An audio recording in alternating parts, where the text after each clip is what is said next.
Election ముందు ఏమైతే హామీలు ఇచ్చామో పార్వతీపురాన్ని ఒక గొప్ప అభివృద్ధి చెందిన పార్వతీపురంగా ఉండాలని ఏమైతే మేము ప్రామిస్ చేశామో ఆ ప్రామిస్ నిలబెట్టుకోవడానికే పార్వతీపురంలో వాటర్ బాడీస్ ఇంతకు ముందు ఆక్యుపైడ్ అయిపోయిన అక్రమార్కుల చేతుల్లో ఆక్రమించబడి చెరువులన్నింటినీ విడిపించాలి, తిరిగి యథావిధిగా మళ్ళీ చెరువుల్ని పునఃస్థాపించాలనే ఆలోచనతోనే ఈరోజు దేవుని బంద బిల్లవంద మన ముందు తరాలు ఎన్నో విధాలుగా దాని వాళ్ళని బెనిఫిట్ పొందారు.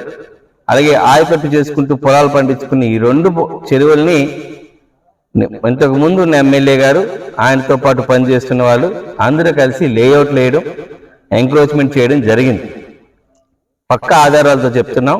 సో దానికి ఇప్పుడు సర్వేయర్ని పిలిపించాం, టౌన్ ప్లానింగ్ హౌస్ని పిలిపించాం, కమిషనర్తో కూడా మాట్లాడాం, ఇంకా సంబంధిత ఎవరైతే అధికారులను అందరితో కూడా మాట్లాడడం జరుగుతుంది.